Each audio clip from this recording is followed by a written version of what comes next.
Cara memutar modal warung sembako kecil menjadi besar. Halo, assalamualaikum warahmatullahi wabarakatuh. Apa kabar teman-teman? Semoga dalam keadaan sehat walafiat ya. Tetap semangat beraktivitas. Yang berjualan semoga laris manis Tanjung Kimpul. Yang beraktivitas lain semoga lancar dan sukses selalu pastinya. Kembali lagi share kegiatan saya hari ini di warung sembako nih. Mohon maaf ya teman-teman, gambarnya itu berubah-ubah karena ini video beberapa hari lalu dan ngetagnya itu beberapa hari ya, nggak satu hari full ya teman-teman, karena saya itu lagi nggak di warung gitu. Pas ke warung tuh lagi gantiin anak-anak sholat aja gitu ya teman-teman, jadi beberapa kali ambil videonya ya, jadi nggak samaan nih bajunya ya. Oke, lanjut ke pembahasannya. Kali ini saya mau sedikit sharing-sharing pengalaman saya selama berdagang sembako dari modal kecil.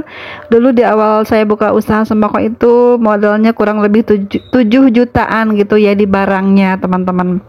Dan udah beberapa belas tahun lalu ya. Kalau yang nanyain udah berapa tahun sih teh jualan sembako, saya jawab sekarang udah hampir 17 tahun ya teman-teman. Alhamdulillah, ini usaha utama saya semenjak saya pindah merantau ke kota Bekasi ya teman-teman. Alhamdulillah sampai sekarang masih diberikan kesehatan, kekuatan, kelancaran dalam usaha saya ini.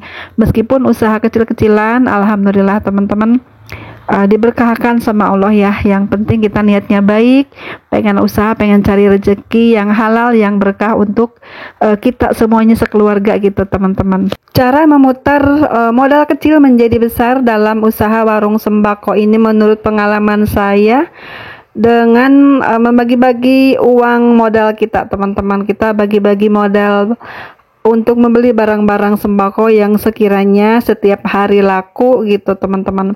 Nah, jika warung sembakonya sudah berjalan, kita pasti sudah tahu ya barang apa saja yang paling cepat perputaran di warung kita.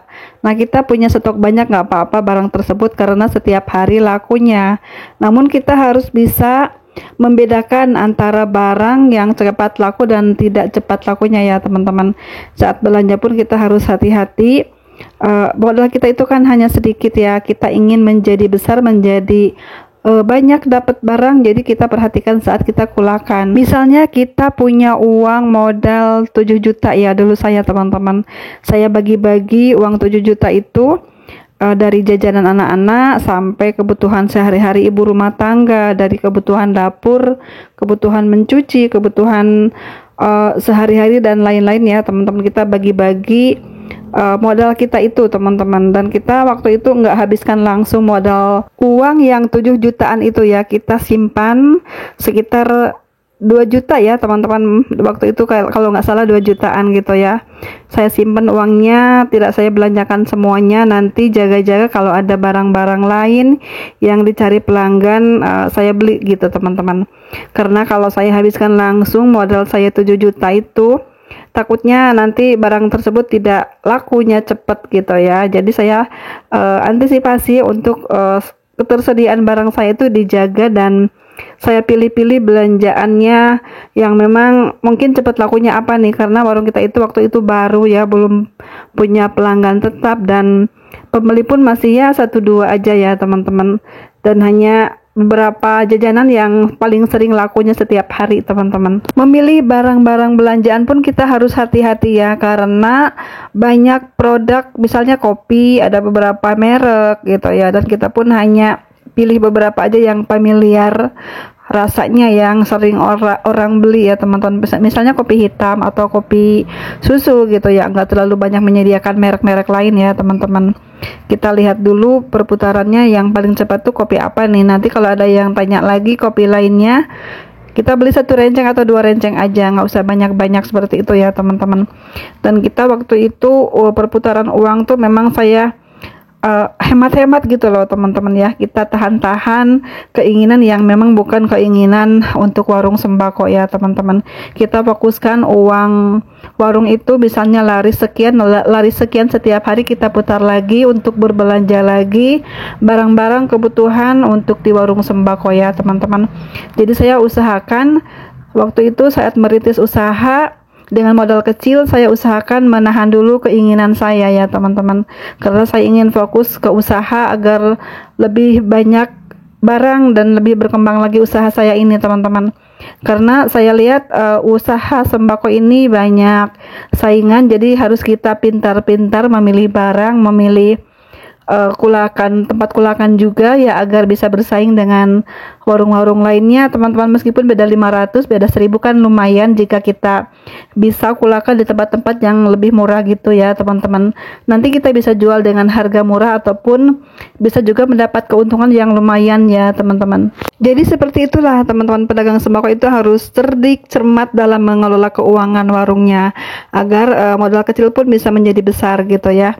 Jangan malu-malu untuk bergaya sederhana ya, karena pewarung sembako itu jarang sekali yang modis-modis gitu ya teman-teman, karena kita sadar diri ya kemampuan kita segini per hari gitu ya, belum bisa ke salon ataupun belum bisa jalan-jalan setiap hari gitu ya, belum bisa makan enak setiap hari di restoran besar gitu ya, paling ya mentok-mentok ke warteg ya misalnya seperti itu ya.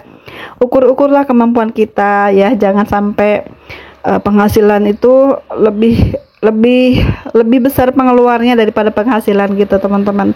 Ya usahakan misalnya penghasilan kita hanya 100.000 keuntungan per hari, usahakan pengeluaran kita hanya 30.000 atau 50.000 per hari. Jadi sisanya kita bisa gunakan lagi untuk keperluan warung gitu, untuk barang-barang baru, misalnya untuk menambahkan, misalnya ada pajangan baru pengen diperbaharui ataupun ingin menambah stok lagi pajangan atau menambah lagi barang-barang yang mungkin memang belum kita punya di warung ya teman-teman. Kan warung sembako itu banyak sekali barang-barang terbaru, misalnya dari mie instan pun berapa puluh macam rasa gitu ya, sabun cuci, sabun mandi pun banyak macamnya, banyak ukurannya juga. Jadi kita harus perhatikanlah kemajuan usahanya teman-teman. Soal gaya-gayaan itu nomor sekian bagi saya sih waktu itu teman-teman. Dan kayak sekarang ini loh teman-teman, tuh lihat aja baju saya nggak nyambung banget kan, nggak ada modis-modisnya gitu teman-teman, tapi saya pede aja ya, yang penting setiap hari bisa gajian gitu. Nah seperti itu teman-teman, sharingnya ya tentang pengalaman saya selama membuka usaha sembako itu, menahan-nahan segala keinginan yang memang bukan keperluan untuk di usaha saya teman-teman ya. Dan yang penting lagi saat kita kulakan, perhatikan jangan terlalu menyetok barang terlalu banyak ya teman-teman. Lebih baik kita menyimpan uang, karena uang itu tidak ada kadaluarsanya, daripada menyetok barang yang belum tentu cepat lakunya. Karena saya yakin ya setiap barang itu ada masanya ya, apalagi di pengebulan ya. Banyak sekali produk-produk baru yang sering ditawarkan sales ya teman-teman. Dan itu juga salah satu menurut saya, jangan sampai tergiur ya. Yang pasti aja kita beli barangnya, belanja barangnya ya.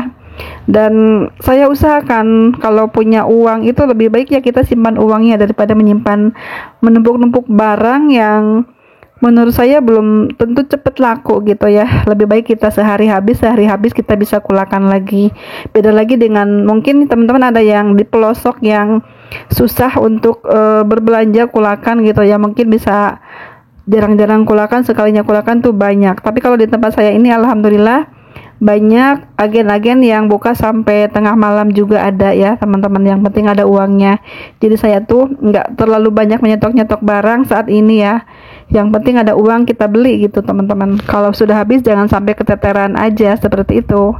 Oke teman-teman, sekian dulu sharing saya kali ini ya. Terima kasih sudah menonton ya, semoga ada manfaatnya. Ini mohon maaf ke videonya mungkin kurang nyambung tetap bahasanya atau bagaimana ya, mohon dikoreksi, mohon dimaafkan, mohon dimaklumi juga.